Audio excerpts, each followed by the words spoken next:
Hello everyone, today we are going to study the thyroid gland, and as you are already aware from common sense, it appears that the thyroid gland is stuck on to the lower part of the larynx and the upper part of the trachea.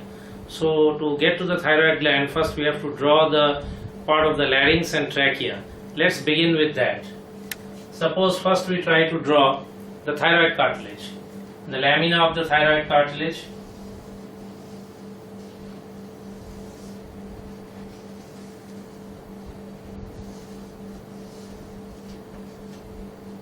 So here you have the lamina of the thyroid cartilage with the Adam's apple somewhere here, and these are the oblique lines on the thyroid cartilage, and you have the two halves of the lamina, and you have the pair of upper cornu and the pair of lower cornu.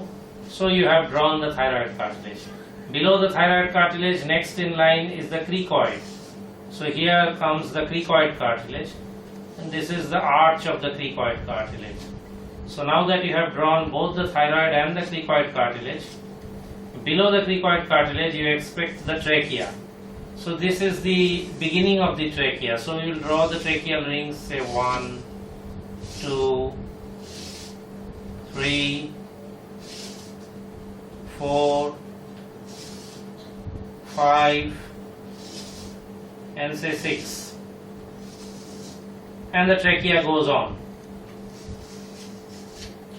So the thyroid cartilage, cricoid cartilage, and below the cricoid cartilage the rings of the trachea. Let us actually try to give them some outline. Suppose we give them an outline in green. Suppose these are the tracheal rings. 1, 2, 3, 4, 5, and 6. So now that you have drawn the thyroid cartilage, the cricoid, and the trachea, the intervening segments, this is the cricothyroid ligament,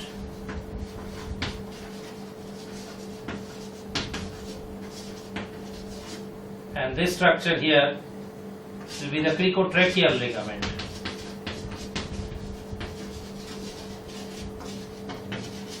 So the cricothyroid ligament and the cricotracheal ligament. And now that you have drawn both the thyroid and the cricoid cartilages, it follows that somewhere here you must also have the cricothyroid muscle. So this is the cricothyroid muscle on this side, this is the cricothyroid muscle on this side. So you have drawn the cricothyroid muscle, and again, because this is the oblique line of the thyroid cartilage, from below you expect the sternothyroid muscle from the sternum, from the behind the suprasternal notch, from the back of the manubrium, you have the sternothyroid muscle coming up and getting attached to this oblique line of the thyroid cartilage, and from below the oblique line and fanning out posteriorly, you have the inferior constrictor muscle. So to draw the inferior constrictor, let us suppose this muscle is the inferior constrictor going behind, and this then is the outline of the esophagus. So let us clear up these structures first. Once we have cleared up these things, now you can make out that this, you can see the outline of the esophagus, and you can see the outline of the inferior constrictor muscle, which also arises from the oblique line of the thyroid cartilage and makes a jump over the cricoid, and therefore you can understand that this inferior constrictor has a thyropharyngeus part and a cricopharyngeus part.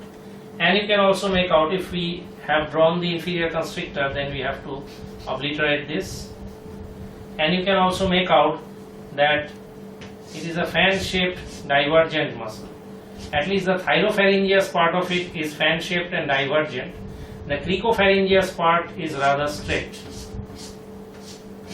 So the thyropharyngeal part and the cricopharyngeal part of the inferior constrictor muscle, and you can make out that this inferior constrictor is going posteriorly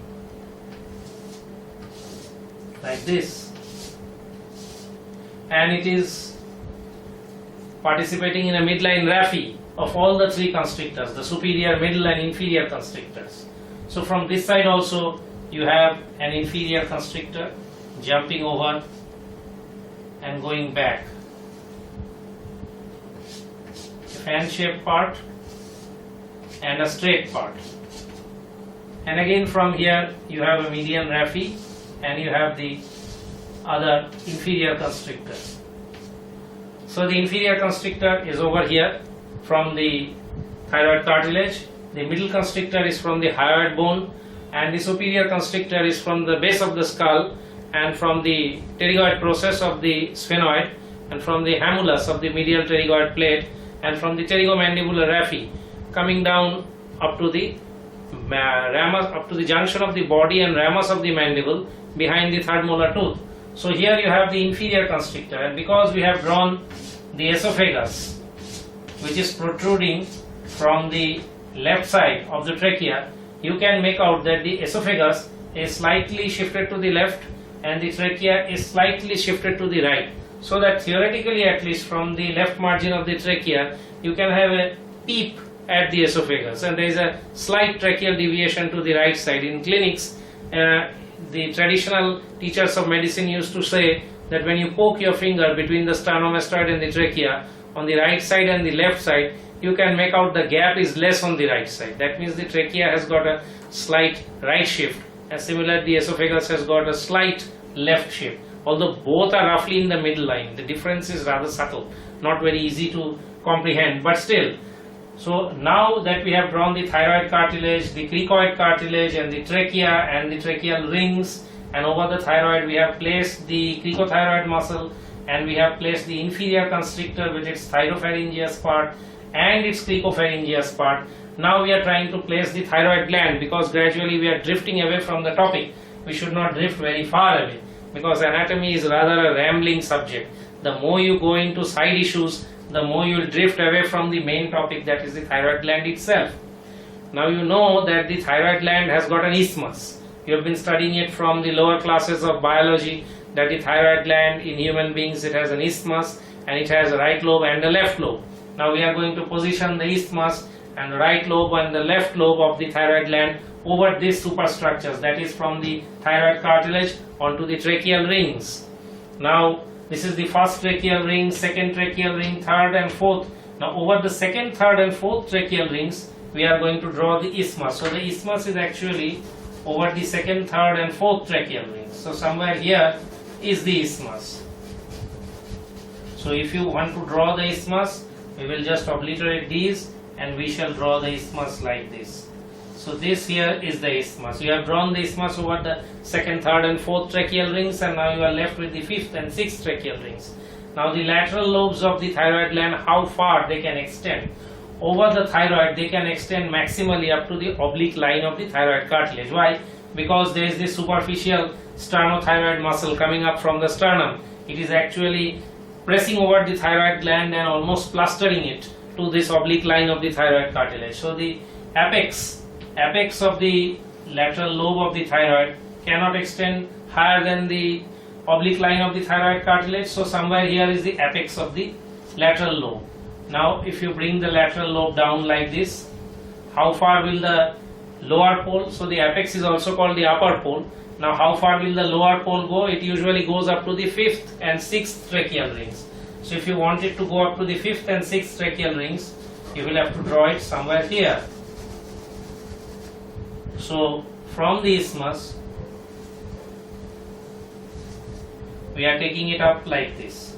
So you see one lateral lobe of the thyroid gland extending up to the fifth and sixth tracheal rings. So now this entire portion has been covered and we are going to obliterate it.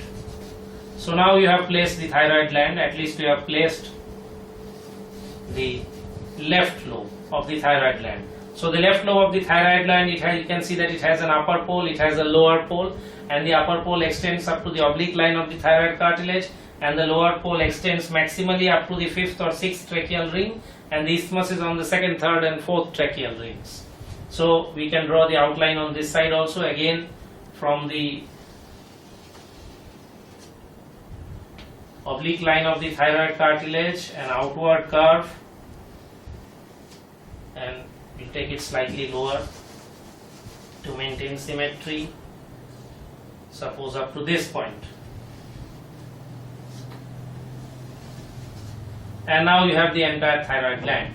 You have the right lobe and the left lobe, and you have the isthmus of the thyroid gland. So let's just wipe out these things, and you can make out the right lobe and the left lobe and the isthmus, and you have positioned them perfectly. Now you have positioned the lobes, the upper pole at the oblique line of the thyroid cartilage.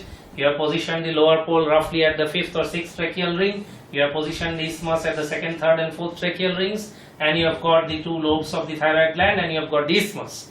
Now this entire thing is plastered over the trachea. That means these lateral lobes are not in a coronal plane like this, but they are on the sides. They are stuck to the sides of the trachea and esophagus. Now because you have the trachea over here, behind the trachea you have the esophagus, but these two are actually plastered onto the trachea and the esophagus. Now this isthmus is rather a flattened structure. It is quadrangular and it is flattened, so that you have an anterior surface, you have a posterior surface, you have an upper border and you have a lower border. But the lateral lobes are much more bulky. They are not simply flattened. Now this surface that you can see is actually the anterolateral surface. It's more anterior, but it's actually an anterolateral surface. So apart from this anterolateral surface, the lateral lobes also have a medial surface. They also have a posterior surface. To appreciate that, you will have to go through the cross section of the neck, taking in the thyroid gland. We'll come to that later, but when you can see all the 3 surfaces, the anterolateral, the medial and the posterior surface of the thyroid gland. But before we go to that, we are still left with the upper pole and the lower pole.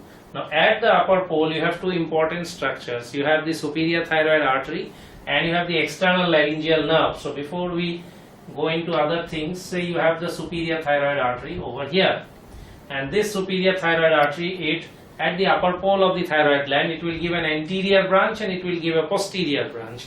Now this is the anterior border. So you are in a position to draw the anterior branch of the superior thyroid artery.